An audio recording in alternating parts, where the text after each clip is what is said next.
Hi ಎಲ್ಲ ವಿದ್ಯಾರ್ಥಿಗಳಿಗೆ Educare light for life ಚಾನಲ್ಗೆ ಸ್ವಾಗತ. Second PUC chemistry preparatory exam 2025 ಇದರಲ್ಲಿ ಒಳ್ಳೆ ಸ್ಕೋರ್ ಮಾಡೋದಕ್ಕೆ ಯಾವ್ಯಾವ ಚಾಪ್ಟರ್ ಇಂಪಾರ್ಟೆಂಟ್ ಆಗಿರುತ್ತೆ. ಈಗ ಕ್ವಶನ್ ಪೇಪರ್ ಅಲ್ಲಿ 5 ಪಾರ್ಟ್ ಇರುತ್ತೆ.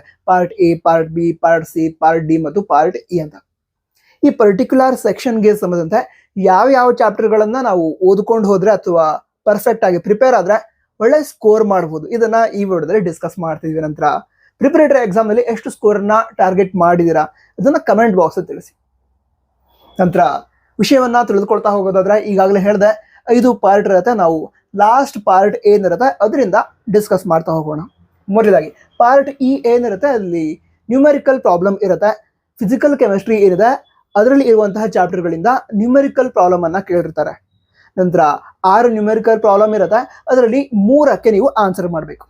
ಓಕೆನಾ? ಈಗ ಫಿಸಿಕಲ್ ಕೆಮಿಸ್ಟ್ರಿಯಲ್ಲಿ 3 ಚಾಪ್ಟರ್ಸ್ ಇದಾವೆ. ಯಾವುದು? ಸೊಲ್ಯೂಷನ್ಸ್, ಎಲೆಕ್ಟ್ರೋಕೆಮಿಸ್ಟ್ರಿ ಹಾಗೆ ಕೆಮಿಕಲ್ ಕೈನೆಟಿಕ್ಸ್ ಅಂತ. ಪ್ರತಿ ಚಾಪ್ಟರ್ನಿಂದ 2 ನ್ಯೂಮೆರಿಕಲ್ ಪ್ರಾಬ್ಲಮ್ ಬರುತ್ತೆ.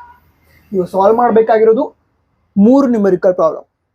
ಅದಕ್ಕೋಸ್ಕರ ಈಗ ಸೊಲ್ಯೂಷನ್ಸ್ ಚಾಪ್ಟರ್ ಅದರ ನ್ಯೂಮೆರಿಕಲ್ಸ್ ಅನ್ನ ಪರ್ಫೆಕ್ಟ್ ಮಾಡಿಕೊಂಡ್ರೆ 2 ನ್ಯೂಮೆರಿಕಲ್ ಪ್ರಾಬ್ಲಮ್ ಅನ್ನ ಸಾಲ್ವ್ ಮಾಡಬಹುದು. ಅದೇ ರೀತಿ ಎಲೆಕ್ಟ್ರೋಕೆಮಿಸ್ಟ್ರಿ ಈ ಚಾಪ್ಟರ್ನು ಕೂಡ ಪರ್ಫೆಕ್ಟ್ ಮಾಡಿಕೊಂಡ್ರೆ 2 ನ್ಯೂಮೆರಿಕಲ್ ಪ್ರಾಬ್ಲಮ್ ಅನ್ನು ನೀವು ಸಾಲ್ವ್ ಮಾಡಬಹುದು. ಅಂದ್ರೆ 6 ನ್ಯೂಮೆರಿಕಲ್ ಪ್ರಾಬ್ಲಮ್ ನಲ್ಲಿ 4ಕ್ಕೆ ಆನ್ಸರ್ ಮಾಡೋದಕ್ಕೆ ನಿಮಗೆ ಆಗುತ್ತೆ. ಅಷ್ಟು ಪರ್ಫೆಕ್ಟ್ ಆದ ರೀತಿ ಆಯ್ತು ಈ 2 ಚಾಪ್ಟರ್ಸ್ ಅನ್ನ ಪರ್ಫೆಕ್ಟ್ ಮಾಡ್ಕೊಂಡ್ರೆ. ಅದಕ್ಕೋಸ್ಕರ ನಿಮ್ಮಿಂದ ಸಾಧ್ಯ ಆದ್ರೆ 3 ಚಾಪ್ಟರ್ನ ನ್ಯೂಮೆರಿಕಲ್ಸ್ ಅನ್ನ ಪರ್ಫೆಕ್ಟ್ ಮಾಡ್ಕೊಳ್ಳಿ. ಅಕಸ್ಮಾತ್ ಆಗಲ್ಲ 2 ಚಾಪ್ಟರ್ನ ಕವರ್ ಮಾಡಬಹುದು. ಈ ರೀತಿ ಇದ್ದಾಗ ಸೊಲ್ಯೂಷನ್ಸ್ ಹಾಗೆ ಎಲೆಕ್ಟ್ರೋಕೆಮಿಸ್ಟ್ರಿ ಈ 2 ಚಾಪ್ಟರ್ನ ನ್ಯೂಮೆರಿಕಲ್ಸ್ ಅನ್ನ ಪರ್ಫೆಕ್ಟ್ ಮಾಡ್ಕೊಂಡ್ರೆ ಪಾರ್ಟ್ ಇದಲ್ಲಿ ಏನು ನ್ಯೂಮೆರಿಕಲ್ ಪ್ರಾಬ್ಲಮ್ ಬರುತ್ತೆ ಅಲ್ಲಿ ನೀವು ಕಂಪಲ್ಸರಿ ಆಗಿ ಸಾಲ್ವ್ ಮಾಡಬೇಕಾದಂತಹ 6ರಲ್ಲಿ 3 ನ್ಯೂಮೆರಿಕಲ್ ಪ್ರಾಬ್ಲಮ್ ಅನ್ನ ಆರಾಮಾಗಿ ಸಾಲ್ವ್ ಮಾಡಬಹುದು. ಓಕೆ, ಹಾಗಿದ್ರೆ ಈ 2 ಚಾಪ್ಟರ್ ಅನ್ನ ಪರ್ಫೆಕ್ಟ್ ಮಾಡ್ಕೊಳ್ಳೇಬೇಕು. ಅದರ ನಂತರ ಟೈಮ್ ಇದೆ ಅಂತ ಹೇಳಿದ್ರೆ ಈ ಚಾಪ್ಟರ್ನ ನ್ಯೂಮೆರಿಕಲ್ ಪ್ರಾಬ್ಲಮ್ ಏನಿದೆ ಅದನ್ನು ಕೂಡ ಬೇಕಿದ್ರೆ ಪರ್ಫೆಕ್ಟ್ ಮಾಡ್ಕೋಬಹುದು. ಓಕೆನಾ? ನಂತರ ಇದಿಷ್ಟಕ್ಕೆ ಬಿಡಬೇಡಿ. ಈಗ ಅಕಸ್ಮಾತ್ ನೀವು 2 ಚಾಪ್ಟರ್ ಏನಿದೆ ಅದನ್ನ ಪರ್ಫೆಕ್ಟ್ ಮಾಡ್ಕೊಂಡ್ರಿ ಅಂತ ಅಂದ್ಕೋಣ. ಆವಾಗ ಪ್ರಿಪರೇಟರಿ ಎಕ್ಸಾಮ್ ಮುಗಿದ್ಮೇಲೆ ಏನು ಟೈಮ್ ಇರುತ್ತೆ ಆವಾಗ ಈ ಕೆಮಿಕಲ್ ಕೈನೆಟಿಕ್ಸ್ ಚಾಪ್ಟರ್ ಇಂದ ಕೂಡ ಬರುವಂತಹ ನ್ಯೂಮೆರಿಕಲ್ಸ್ ಅನ್ನ ಪರ್ಫೆಕ್ಟ್ ಮಾಡ್ಕೊಳ್ಳಿ. ಯಾಕಂತಂದ್ರೆ KCET ಏನಿದೆ ಅಲ್ಲೂ ಕೂಡ ಹೆಲ್ಪ್ ಆಗುತ್ತೆ. ಅದಂತರ ಫೈನಲ್ ಎಕ್ಸಾಮ್ಗೆ ಹೋಗ್ಬೇಕಾದ್ರೆ ನಮ್ಮ ಪ್ರಿಪರೇಷನ್ 100% ಸಿಲೆಬಸ್ ಕವರ್ ಆಗಿರ್ಬೇಕು, ಅಷ್ಟಿರ್ಬೇಕು. ಹಾಗೆ 100% ಪರ್ಫೆಕ್ಷನ್ ಕೂಡ ಇರಬೇಕು. ಅಷ್ಟು ಚೆನ್ನಾಗಿ ಪ್ರಿಪೇರ್ ಆಗಿ ಎಕ್ಸಾಮ್ಗೆ ಹೋಗ್ಬೇಕು. ಅದಕ್ಕೆ ಯಾವ್ದೋ ಚಾಪ್ಟರ್ನ ಫೈನಲ್ ಎಕ್ಸಾಮ್ಗೆ ಬಿಟ್ಟು ಹೋಗ್ಬೇಡಿ. ಅದಕ್ಕೋಸ್ಕರ ಪ್ರಿಪರೇಟರಿ ಎಕ್ಸಾಮ್ ಮುಗಿದ್ಮೇಲೆ ಯಾವ್ದಾದ್ರು ಚಾಪ್ಟರ್ ಈಗ ಸ್ಕಿಪ್ ಮಾಡಿದ್ರೆ ಅದನ್ನ ಕವರ್ ಮಾಡ್ಕೊಂಡು ಫೈನಲ್ ಎಕ್ಸಾಮ್ಗೆ ಹೋಗಿ. ಈಗ ನೆಕ್ಸ್ಟ್ ಪಾರ್ಟ್ ಡಿ ಏನಿದೆ ಇದರಲ್ಲಿ 5 ಮಾರ್ಕ್ಸ್ ನ ಕ್ವಶನ್ ಬರುತ್ತೆ. ನಂತರ ಪಾರ್ಟ್ ಡಿ ದಲ್ಲಿ ಏನು 5 ಮಾರ್ಕ್ಸ್ ನ ಕ್ವಶನ್ ಬರುತ್ತೆ. ಆ ಎಲ್ಲಾ ಕ್ವಶನ್ಸ್ಗಳು ಆರ್ಗ್ಯಾನಿಕ್ ಕೆಮಿಸ್ಟ್ರಿ ಏನಿದೆ ಅದೇ ಪಾರ್ಟ್ ಇಂದ ಬರುತ್ತೆ. ಅದಕ್ಕೋಸ್ಕರ ಆರ್ಗ್ಯಾನಿಕ್ ಕೆಮಿಸ್ಟ್ರಿ ಏನಿದೆ ಅದನ್ನ ಓದಲೇಬೇಕು. ನನಗೆ ಡಿಫಿಕಲ್ಟ್ ಆಗುತ್ತೆ, ನಾನು ಓದಲ್ಲ, ಆ ರೀತಿ ಮಾಡಿದ್ರೆ ಆಗಲ್ಲ, ಓದಲೇಬೇಕು ನೀವು. ಓಕೆ, ಅದ ನಂತರ ಇಲ್ಲಿಗ ಹ್ಯಾಲೋ ಅಲ್ಕೇನ್ಸ್ ಅಂಡ್ ಹ್ಯಾಲೋ ಅರೇನ್ಸ್ ಈ ಚಾಪ್ಟರ್ ಏನಿದೆ ಅದರಿಂದ 1 ಕ್ವಶನ್ ಬರುತ್ತೆ. ಓಕೆನಾ? ನಂತರ ಹೆಚ್ಚಿನಾಗಿ ಸ್ಪ್ಲಿಟ್ ಕ್ವಶನ್ ಕೇಳ್ತಾರೆ. 5 ಮಾರ್ಕ್ಸ್ ಅನ್ನ ಸ್ಪ್ಲಿಟ್ ಮಾಡಿ ಏನು 3+2 ಮಾಡ್ತಾರೆ ಅಥವಾ 2+2+1 ಈ ರೀತಿ ಮಾಡ್ತಾರೆ. ಬಟ್ ಸ್ಪ್ಲಿಟ್ ಕ್ವಶನ್ಸ್ ಇರುತ್ತೆ. ಆರ್ಗ್ಯಾನಿಕ್ ಕೆಮಿಸ್ಟ್ರಿ ಎಲ್ಲ ಕ್ವಶನ್ಸ್ ಕೂಡ ಸ್ಪ್ಲಿಟ್ ಕ್ವಶನ್ಸ್ ಇರುತ್ತೆ ಇಲ್ಲಿ ಪಾರ್ಟ್ ಡಿ ದಲ್ಲಿ.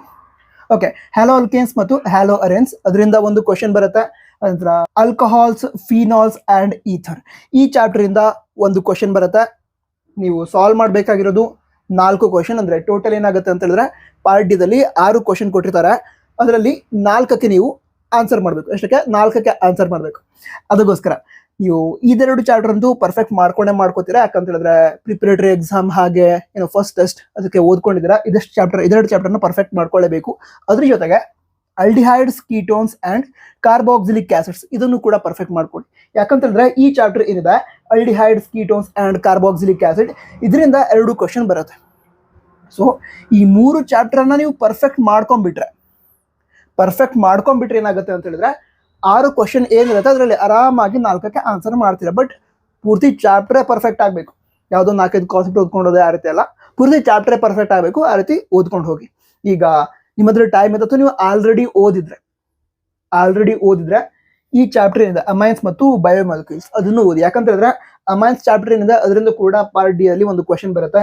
ಬಯೋಮಾಲಿಕ್ಯೂಲ್ಸ್ ಏನಿದೆ ಅದರಿಂದ ಕೂಡ 1 ಕ್ವಶನ್ ಬರುತ್ತೆ ಇಲ್ಲಿ ಪಾರ್ಟ್ ಡಿ ದಲ್ಲಿ.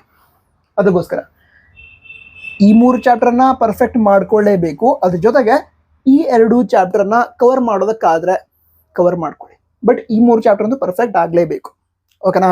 ಅದರ ನಂತರ ಈಗ ಹ್ಯಾಲೋ ಅಲ್ಕೇನ್ಸ್ ಮತ್ತು haloarenes, alcohols, phenols, ether, ನಂತರ ಫಿಸಿಕಲ್ ಕೆಮಿಸ್ಟ್ರಿ ಕ್ವಶನ್ಸ್, ಹಾಗೆ inorganic chemistry important questions, fixed questions, ಅದ್ರ ಬಗ್ಗೆ ವಿಡಿಯೋಸ್ ನಾನು ಆಲ್ರೆಡಿ ಅಪ್ಲೋಡ್ ಮಾಡಿದ್ದೀನಿ ನಮ್ಮ ಚಾನಲ್ ಇದೆ. ನೀವು ಆಲ್ರೆಡಿ ನೋಡಿರಬಹುದು. ನೋಡಿರದೆ ಅಂದ್ರೆ ವಿಡಿಯೋನ ನೋಡಿ ಇಂಪಾರ್ಟೆಂಟ್ ಕ್ವಶನ್ಸ್ ಏನಿದೆ ಅದನ್ನು ಕೂಡ ಪ್ರಾಕ್ಟೀಸ್ ಮಾಡಬಹುದು. ಅನಂತರ ಮುಂದಿನ ವಿಷಯ ತಿಳ್ಕೊಳ್ತಾ ಹೋಗೋದಾದ್ರೆ ಪಾರ್ಟ್ ಸಿ ಏನಿರುತ್ತೆ, ಪಾರ್ಟ್ ಸಿದಲ್ಲಿ ಇನಾರ್ಗಾನಿಕ್ ಕೆಮಿಸ್ಟ್ರಿಯಿಂದ ಕೂಡ ಕ್ವಶನ್ಸ್ ಬರುತ್ತೆ, ಹಾಗೆ ಫಿಸಿಕಲ್ ಕೆಮಿಸ್ಟ್ರಿಯಿಂದ ಕ್ವಶನ್ಸ್ ಬರುತ್ತೆ. ನಂತರ ಇನಾರ್ಗಾನಿಕ್ ಪಾರ್ಟ್ ಏನಿರುತ್ತೆ ಅಲ್ಲಿ 5 ಕ್ವಶನ್ ಬರುತ್ತೆ, 5ರಲ್ಲಿ 3ಕ್ಕೆ ಆನ್ಸರ್ ಮಾಡಬೇಕು ಅಂತ ಇರುತ್ತೆ. ಹಾಗೆ ಫಿಸಿಕಲ್ ಕೆಮಿಸ್ಟ್ರಿ ಅದರೊಳಗಡೆ 4 ಕ್ವಶನ್ ಕೇಳ್ತಾರೆ, 4ರಲ್ಲಿ 2ಕ್ಕೆ ಆನ್ಸರ್ ಮಾಡಬೇಕು ಅಂತ ಹೇಳ್ತಾರೆ. ಓಕೆನಾ? ಹಾಗಿದ್ದಾಗ ಈಗ ಇನಾರ್ಗಾನಿಕ್ ಕೆಮಿಸ್ಟ್ರಿ ಏನಿದೆ ಅದರಲ್ಲಿ ಇರೋದ 2 ಚಾಪ್ಟರ್, ಯಾವುದು the D and F block elements ಮತ್ತೆ ಕೋಆರ್ಡಿನೇಷನ್ ಕಂಪೌಂಡ್ಸ್.